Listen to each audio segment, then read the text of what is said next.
Hello' guys আমাৰ Assam police SIR exam date fix কৰা হ'ল যে জানুৱাৰী 5 তাৰিখ আমাৰ এক্সাম ঘোষণা কৰা হৈছে আৰু ইয়াৰ কাৰণে আপোনালোকৰ কাৰণে জিকেৰ এটা ডাঙৰ ভূমিকা গ্ৰহণ কৰিব এই এক্সামত। সেইকাৰণে মই জিকেৰ চিৰিজটো আৰম্ভ কৰিছোঁ। SIR কাৰণে আপোনাৰ 20ৰ ভিতৰত কিমান স্ক'ৰ হয় আপুনি কমেণ্ট কৰি জনাব। তেন্তে ভিডিঅ'টো আৰম্ভ কৰোঁ। আজিৰ প্ৰথম কুৱেশ্যন, অসমত বাধ্যতামূলক শিক্ষা আইন কিমান চনত বলবৎ কৰা হৈছিল? অপশ্যন 4টা দিয়া আছে, আপোনালোকে ভাবি লওক ইয়াৰ এনচাৰটো কি হ'ব, উত্তৰ দিয়াৰ চেষ্টা কৰিব, ভুল হ'লেও একো নাই। এইটো হ'ব 1926 চনত। ইয়াৰ correct answer option number C হ'ব। দ্বিতীয় প্ৰশ্ন, অসমৰ প্ৰথমখন ছোৱালী মহাবিদ্যালয় স্থাপন হোৱা ঠাইখনৰ নাম কি? অপশ্যন 4টা আপোনালোকে চাই লওক, ইয়াৰ শুদ্ধ এনচাৰটো কি হ'ব। ইয়াৰ কাৰেক্ট এনচাৰ হ'ব অপশ্যন নম্বৰ বি, আমাৰ গুৱাহাটীত অসমৰ প্ৰথমখন ছোৱালী মহাবিদ্যালয় স্থাপন হৈছিল। কুৱেশ্যন নম্বৰ 3, গুৱাহাটী বিশ্ববিদ্যালয়ৰ প্ৰথমগৰাকী উপাচাৰ্য কোন আছিল?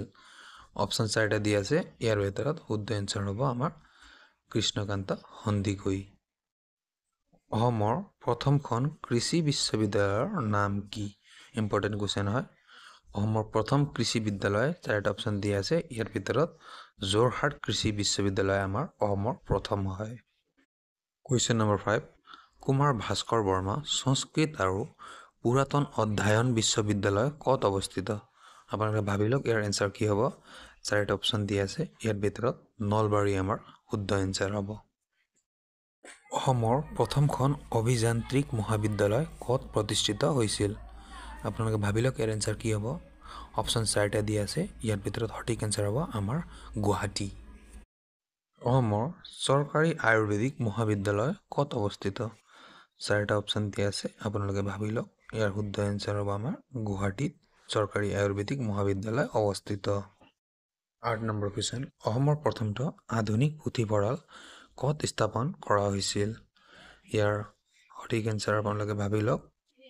অপশ্যন নম্বৰ চি, বৰপেটা আমাৰ কাৰেক্ট এনচাৰ। কুৱেশ্যন নম্বৰ 9, অসমত প্ৰতিষ্ঠিত প্ৰথমখন মেডিকেল কলেজৰ নাম কি?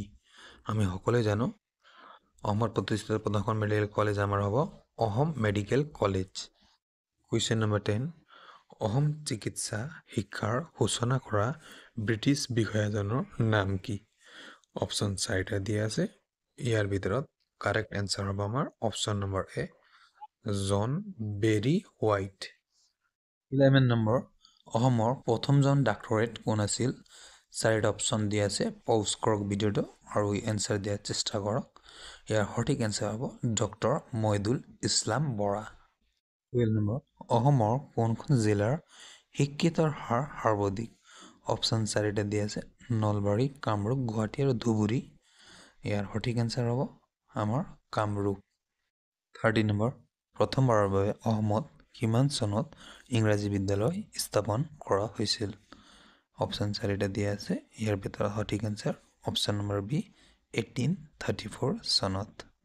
14 নম্বৰ, অসমত প্ৰথমবাৰৰ বাবে প্ৰৱেশিকা পৰীক্ষা অনুষ্ঠিত কৰাৰ দায়িত্ব লাভ কৰা বিদ্যালয়খনৰ নাম কি? সেইটো আমি সকলোৱে জানো যে এইটো হ'ব অপশ্যন নম্বৰ এ, কটন কলেজিয়েট স্কুল। 15 নম্বৰ, কিমান চনৰ পৰা কিমান চনলৈ অসমীয়া ভাষাক অসমৰ শিক্ষা অনুষ্ঠানৰ পৰা অপসাৰণ কৰা হৈছিল?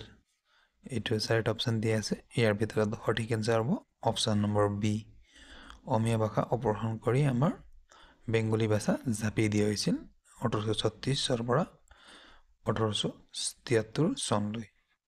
নম্বৰ 16, সন্দিকৈ ছোৱালী মহাবিদ্যালয় স্থাপনৰ মুখ্য ব্যক্তিগৰাকী কোন আছিল? এই সন্দিকৈ বিদ্যালয় আমাৰ গুৱাহাটীত আছে আৰু এই 4টা অপশ্যন দিয়া আছে, এই 4টা অপশ্যনৰ ভিতৰত সঠিক এনচাৰ হ'ব ৰাজবালা দাস আছিল সন্দিকৈ ছোৱালী মহাবিদ্যালয়ৰ স্থাপনৰ মুখ্য ব্যক্তি। 17 নম্বৰ কুৱেশ্যন, ভাৰত চৰকাৰে শিক্ষাৰ অধিকাৰক মৌলিক অধিকাৰ হিচাপে কিমান চনত গ্ৰহণ কৰিছিল? ভেৰি ইম্পৰ্টেণ্ট কুৱেশ্যন হয়। অপশ্যন 4টা দিয়া আছে, ইয়াৰ ভিতৰত সঠিক এনচাৰ হ'ব আমাৰ 2009 চনত ভাৰত চৰকাৰে শিক্ষাৰ অধিকাৰ মৌলিক অধিকাৰ হিচাপে গ্ৰহণ কৰিছিল। ইম্পৰ্টেণ্ট কুৱেশ্যন হয়, মনত ৰাখিব। 18 নম্বৰ কুৱেশ্যন, শল্য চিকিৎসাৰ পিতৃ বুলি কাক কোৱা হয়? ইম্পৰ্টেণ্ট কুৱেশ্যন হয়। অপশ্যন 4টা দিয়া আছে, ইয়াৰ ভিতৰত আমি জানো যে ইয়াৰ এনচাৰ হ'ব পজ কৰি আপোনালোকে এনসাৰ দিয়াৰ চেষ্টা কৰিব তাৰ পিছত এনসাৰ চাব ইয়াৰ এনসাৰ হ'ব অপচন নম্বৰ এ জন হান্টাৰ 3 নম্বৰ প্ৰশ্ন ডিব্ৰুগড় বিশ্ববিদ্যালয় কিমান চনত স্থাপন কৰা হৈছিল ইম্পৰ্টেন্ট কোৱেশ্চন হয় ডিব্ৰুগড় বিশ্ববিদ্যালয় আৰু গুৱাহাটী বিশ্ববিদ্যালয় এই দুটাৰ কিমান চনত হৈছিল এটো আপুনি মনত থৈ দিব ইয়াৰ চাৰিটা অপচন দিয়া আছে ইয়াৰ ভিতৰত ৰাইট এনসাৰ হ'ব অপচন নম্বৰ এ 1964 চনত আজিৰ অন্তিম কোৱেশ্চন যদি কিবা ভুল হৈছে মোক মাফ কৰিব আৰু মই আজি অমৰ শিক্ষাৰ বিষয়ে মই কোৱেশ্চন আনিছো যিবিলাক কোৱেশ্চন আছে মই সকলো দিছো ইয়াৰ বাহিৰে অমৰ শিক্ষাৰ কোৱেশ্চন বাহিৰত নাযায় আৰু মই আৰু বেলেগ টপিক লৈ আহিম অসমৰ ৰাজনীতি অসমৰ সাহিত্য অসমৰ প্ৰথম সকলো বেলেগ টপিক লৈ আহিম ভিডিওটো আপুনি লাইক কৰিব আৰু সাবস্ক্ৰাইব কৰিব ভালকৈ প্ৰিপাৰেচন কৰাম অন্তিম কোৱেশ্চন অসমৰ চিকিৎসা মহাবিদ্যালয় কিমান চনত প্ৰতিষ্ঠা হৈছিল অপচন 4টা দিয়া আছে ইয়াৰ ভিতৰত অপচন নম্বৰ এ আমাৰ ইয়াৰ সঠিক এনসাৰ হ'ব আৰু ভিডিওটো আপুনি ভাল যদি লাগে তেন্তে লাইক আৰু সাবস্ক্ৰাইব কৰিব থ্যাংক ইউ সো মাচ ভিডিও চোৱাৰ কাৰণে